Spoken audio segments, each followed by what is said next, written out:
जरा सोचिए, एक ऐसी दावत के बारे में जो आंखों के ठीक सामने सजी हो, पर फिर भी कोई उसे छू ना सके। आज हम एक ऐसी ही दिलचस्प कहानी में गोता लगाने वाले हैं, जो दुख और बहुतायत के एक बहुत ही अजीब विरोधाभास को सामने लाती है। ये कहानी वाकई सोचने पर मजबूर कर देती है। इस पूरी कहानी की जड़ में एक ही सवाल है, जब सब कुछ मौजूद है तो फिर भी कुछ क्यों नहीं है। ये सवाल हमें एक ऐसी दुनिया के बारे में सोचने पर मजबूर करता है जहां चारों तरफ तो दौलत बिखरी हो, लेकिन लोग फिर भी कंगाल हों। तो चलिए, कहानी की शुरुआत होती है नरक से, और वहां के एक अजीबोगरीब विरोधाभास से। एक ऐसी पहेली जो पहली नजर में समझ से परे है। नरक का माहौल मतलब पूरी तरह से कंफ्यूजिंग था। एक तरफ तो भूख से तड़पते लोगों की दिल कपा देने वाली चीखें सुनाई दे रही थीं, तो वहीं दूसरी तरफ किसी शाही दावत की लाजवाब खुशबू हवा में फैली हुई थी। भला ये कैसे हो सकता है? तो सवाल ये है कि इस अजीब पहेली को देखा किसने? ये राज सामने कैसे आया? इसके लिए हमें मिलना होगा इस कहानी की नायिका से, जिनकी एक आखिरी इच्छा हमें इस रहस्य तक ले आई। तो कहानी है एक बहुत ही नेक बुजुर्ग महिला की। जब उनका समय पूरा हुआ तो उन्हें लेने के लिए खुद यमराज आए। यमराज ने उन्हें बताया कि उन्होंने इतने अच्छे काम किए हैं कि उनकी जगह ना तो स्वर्ग में है, ना ही नरक में। उन्हें तो सीधे भगवान के धाम ले जाया जा रहा था। लेकिन प्रभु के धाम जाने से ठीक पहले उस महिला के मन में एक आखिरी इच्छा जागी। उन्होंने कहा कि उन्होंने स्वर्ग और नरक के बारे में सुना तो बहुत है, पर एक बार अपनी आंखों से देखना चाहती हैं। अब उनके अच्छे कर्मों को देखते हुए यमराज मना भी कैसे करते। वो मान गए, और बस यहीं से शुरू हुई उनकी यात्रा, जिसका पहला स्टॉप था नरक। तो वो नरक के दरवाजे पर पहुंचे, और यहीं पर वो चौंका देने वाला विरोधाभास पहली बार पूरी तरह से सामने आया। जैसे ही उन्होंने नरक में कदम रखा, चारों तरफ बस दर्द और तकलीफ का माहौल था। हर तरफ से बस लोगों के चीखने, चिल्लाने की, रोने की, दिल कंपा देने वाली आवाजें आ रही थी। और वहां जो लोग थे, उनकी हालत देखकर तो वो हैरान रह गईं। सब के सब एकदम दुबले पतले बीमार से लग रहे थे, और भूख से बेहाल। उनकी आंखों में कोई उम्मीद नहीं थी, बस गहरी निराशा थी। महिला ने हिम्मत करके एक से पूछा कि ये क्या हाल बना रखा है, और जो जवाब मिला वो सच में दिल तोड़ देने वाला था। उस शख्स ने बताया, जब से हम यहां आए हैं एक दिन भी खाना नहीं खाया है। हमारी आत्मा बस भूख से तड़प रही है। लेकिन इतनी तकलीफ और दर्द के बीच अचानक उस महिला को एक बहुत ही बढ़िया, बहुत ही जानी पहचानी खुशबू आई। ये था उस पहेली का दूसरा हिस्सा। मतलब एक तरफ भुखमरी और दूसरी तरफ इतनी लाजवाब महक। तो फिर ये खुशबू आ कहां से रही थी?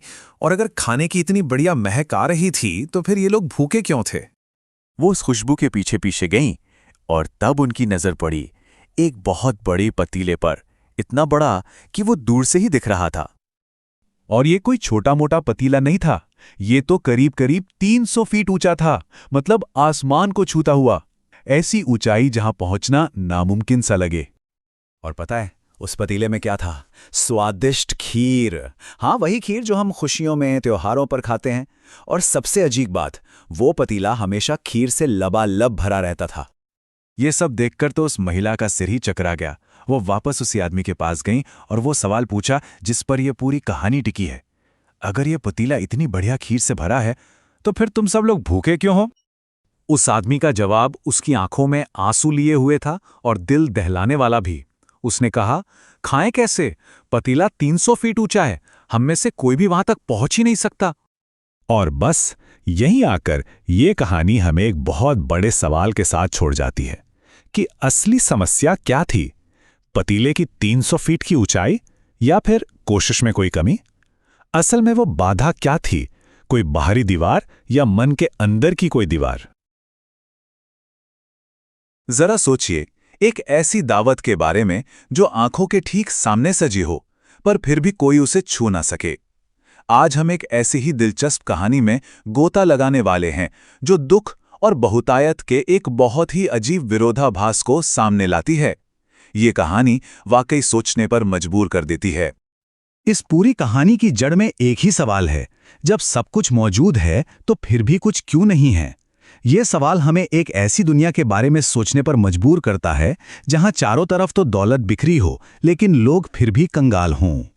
तो चलिए, कहानी की शुरुआत होती है नरक से और वहां के एक अजीबोगरीब विरोधाभास से, एक ऐसी पहेली जो पहली नजर में समझ से परे है। नरक का माहौल मतलब पूरी तरह से कंफ्यूजिंग था। एक तरफ तो भूख से तड़पते लोगों की दिल कपा देने वाली चीखें सुनाई दे रही थीं, तो वहीं दूसरी तरफ किसी शाही दावत की लाजवाब खुशबू हवा में फैली हुई थी। भला ये कैसे हो सकता है? तो सवाल ये है कि इस अजीब पहेली को देखा किसने, ये राज सामने कैसे आया? इसके लिए हमें मिलना होगा इस कहानी की नायिका से, जिनकी एक आखिरी इच्छा हमें इस रहस्य तक ले आई। तो कहानी है एक बहुत ही नेक बुजुर्ग महिला की। जब उनका समय पूरा हुआ तो उन्हें लेने के लिए खुद यमराज आए। यमराज ने उन्हें बताया कि उन्होंने इतने अच्छे काम किए हैं कि उनकी जगह ना तो स्वर्ग में है ना ही नरक में। उन्हें तो सीधे भगवान के धाम ले जाया जा रहा था। लेकिन प्रभु के धाम जाने से ठीक पहले उस महिला के मन में एक आखिरी इच्छा जागी। उन्होंने कहा कि उन्होंने स्वर्ग और नरक के बारे में सुना तो बहुत है, पर एक बार अपनी आंखों से देखना चाहती हैं। अब उनके अच्छे कर्मों को देखते हुए यमराज मना भी कैसे करते। वो मान गए और बस यहीं से शुरू हुई उनकी यात्रा, जिसका पहला स्टॉप था नरक। तो वो नरक के दरवाजे पर पहुंचे और यहीं पर वो चौंका देने वाला विरोधाभास पहली बार पूरी तरह से सामने आया। जैसे ही उन्होंने नरक में कदम रखा, चारों तरफ बस दर्द और तकलीफ का माहौल था। हर तरफ से बस लोगों के चीखने, चिल्लाने की, रोने की, दिल कंपा देने वाली आवाजें आ रही थी। और वहां जो लोग थे, उनकी हालत देखकर तो वो हैरान रह गईं। सब के सब एकदम दुबले पतले बीमार से लग रहे थे और भूख से बेहाल। उनकी आंखों में कोई उम्मीद नहीं थी, बस गहरी निराशा थी। महिला ने हिम्मत करके एक से पूछा कि ये क्या हाल बना रखा है, और जो जवाब मिला वो सच में दिल तोड़ देने वाला था। उस शख्स ने बताया, जब से हम यहां आए हैं एक दिन भी खाना नहीं खाया है। हमारी आत्मा बस भूख से तड़प रही है। लेकिन इतनी तकलीफ और दर्द के बीच अचानक उस महिला को एक बहुत ही बढ़िया, बहुत ही जानी पहचानी खुशबू आई। ये था उस पहेली का दूसरा हिस्सा। मतलब एक तरफ भुखमरी और दूसरी तरफ इतनी लाजवाब महक। तो फिर ये खुशबू आ कहां से रही थी? और अगर खाने की इतनी बढ़िया महक आ रही थी तो फिर ये लोग भूखे क्यों थे? वो उस खुशबू के पीछे पीछे गईं और तब उनकी नजर पड़ी एक बहुत बड़े पतीले पर, इतना बड़ा कि वो दूर से ही दिख रहा था। और ये कोई छोटा मोटा पतीला नहीं था, ये तो करीब करीब 300 फीट ऊंचा था। मतलब आसमान को छूता हुआ। ऐसी ऊंचाई जहां पहुंचना नामुमकिन सा लगे। और पता है उस पतीले में क्या था? स्वादिष्ट खीर। हाँ, वही खीर जो हम खुशियों में, त्योहारों पर खाते हैं। और सबसे अजीब बात, वो पतीला हमेशा खीर से लबालब भरा रहता था। ये सब देखकर तो उस महिला का सिर ही चकरा गया। वो वापस उसी आदमी के पास गईं और वो सवाल पूछा जिस पर यह पूरी कहानी टिकी है। अगर ये पतीला इतनी बढ़िया खीर से भरा है, तो फिर तुम सब लोग भूखे क्यों हो? उस आदमी का जवाब उसकी आंखों में आंसू लिए हुए था और दिल दहलाने वाला भी। उसने कहा, खाएं कैसे? पतीला 300 फीट ऊंचा है, हम में से कोई भी वहां तक पहुंच ही नहीं सकता। और बस यहीं आकर ये कहानी हमें एक बहुत बड़े सवाल के साथ छोड़ जाती है कि असली समस्या क्या थी? पतीले की 300 फीट की ऊंचाई या फिर कोशिश में कोई कमी? असल में वो बाधा क्या थी? कोई बाहरी दीवार या मन के अंदर की कोई दीवार?